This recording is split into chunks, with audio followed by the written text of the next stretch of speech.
At the edge of everything lies a story. The deepest crevices no sunlight touches. The tallest summits that scrape the sky. Places of ice, fire, water, and silence. This is extreme geography, the Earth at its limits. Today, we journey from the bottom of the oceans to the heights of the sky, exploring how these extremes form, who survives there, and what they teach us about our planet. Buckle up. Our first destination lies in the crushing darkness, thousands of meters below sea level. Under the vast blue, the ocean hides its greatest secret. Enormous chasms called trenches, formed where tectonic plates dive beneath one another.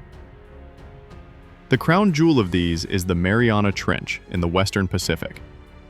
Its deepest point, Challenger Deep, plunges to nearly 10,984 meters, about 36,037 feet below sea level. To put that in perspective, if you dropped Mount Everest into that trench, its peak would be swallowed. At those depths, water pressure is over 1,000 times what we experience at the surface. Yet life persists. Slim, strange creatures, adapted to eternal darkness and crushing weight. Submersibles like Trieste, 1960, and more recently by Victor Vescovo, have dared the descent, bringing back images from a realm few ever glimpsed.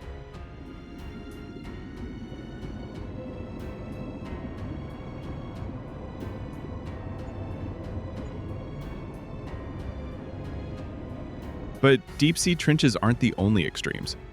Under the Earth itself, humans have bored deep holes.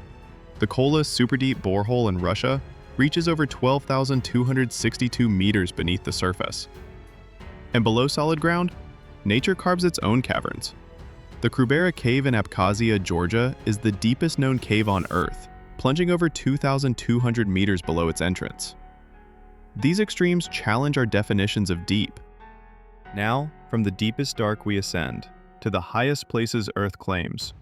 High above sea level, Earth's surfaces touch the sky. We often point to Mount Everest, with its peak at 29,035 feet, 8,848.86 meters, as the highest point above sea level. But the story is more nuanced. Because Earth bulges at the equator, Mount Chimborazo in Ecuador, though lower above sea level, is farthest from Earth's center. And then there's Mauna Kea in Hawaii. It rises only approximately 13,803 feet above sea level, but from its base on the ocean floor to its summit, it spans over 33,000 feet in height. By that measure, it's the tallest mountain on Earth. Meanwhile, in the Andes, Ojos del Salado reigns as the highest volcano in the world, climbing to 6,893 meters above sea level. But peaks are only part of the story. Deep gorges rival them for drama. Consider the Yarlung Sangpo Grand Canyon in Tibet.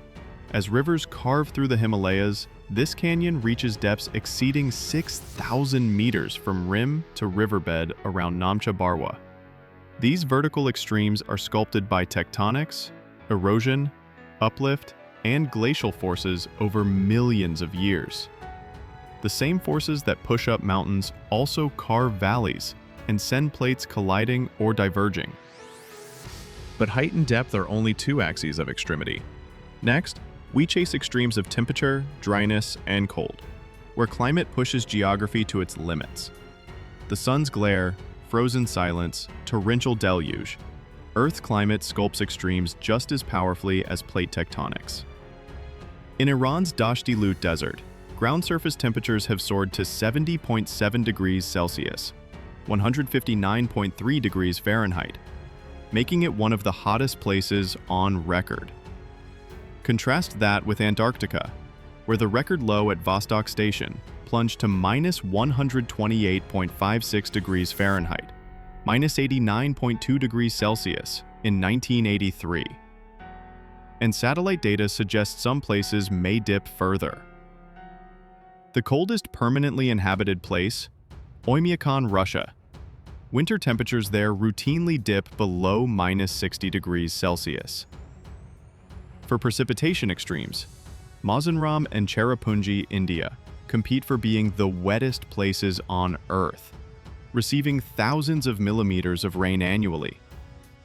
On the flip side is Atacama Desert, Chile, one of the driest places on Earth, with some weather stations never recording rainfall. These extremes matter. They control erosion, water availability, glacial melting, soil formation, and the very possibility of life. In these harsh climates, life still finds a way. Let's meet those survivors. How do you survive under thousands of atmospheres? Or in -70 degrees Celsius cold? Or in salt-saturated water? In deep ocean trenches, organisms called extremophiles thrive. Some snailfish, amphipods, and microbial life forms cling to existence where pressure would crush ordinary bodies. In Krubera Cave, scientists found springtails, spiders, beetles, and crustaceans living over 2,000 meters below the surface, the deepest known terrestrial animals. High altitudes demand adaptation too. Thinner air, cold, UV radiation. Plants and animals at the top of the world evolve slow growth, insulation, and efficient oxygen usage. And people aren't absent.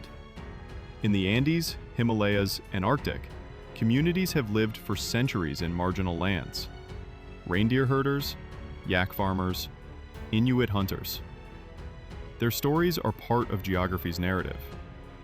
But extremes also isolate and stress. Climate change, habitat loss, pollution threaten these delicate zones. Finally, what do these extremes teach us? How do they speak about Earth's past and future? Extremes aren't curiosities, they are indicators. They show us where Earth is shifting. Glaciers and high mountains retreat, shrinking permafrost and polar zones fracture. Sea levels rise. Rainfall patterns shift. Deserts expand. The edges respond first.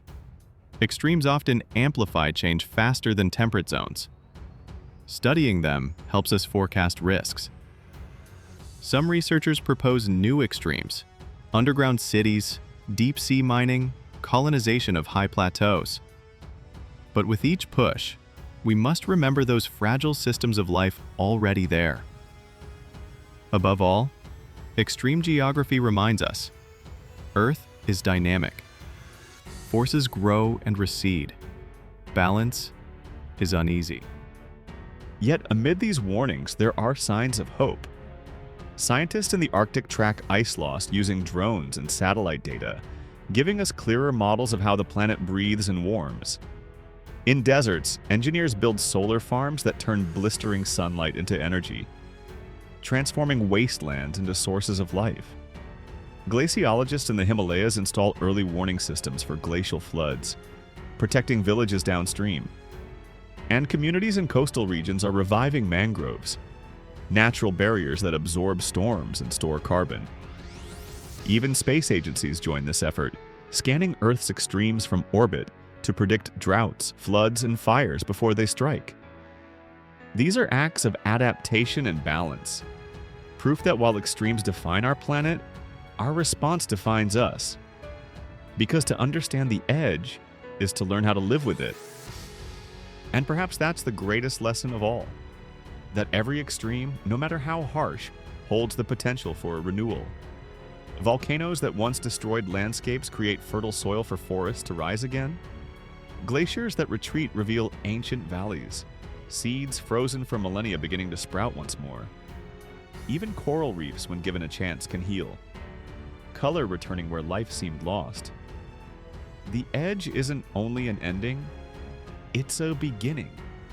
And with that, we return from the planet's frontiers, carrying stories carved by pressure, time, and survival. From the crushing dark of the ocean floor to icy summits and barren deserts, we have traced Earth's extremes. These extremes are not anomalies. They are evidence of the planet's power, resilience, and fragility. They teach us humility. As explorers, scientists, Storytellers, we are drawn to margins, but we must tread gently and listen, for the extremes speak if we pay attention. Which extreme place surprised you most? Which one would you want to visit, and if you could? Leave a comment. If you enjoyed this journey, like and subscribe, and join me next time as we explore another hidden frontier of Earth. Until then, stay curious, stay humble, and keep exploring.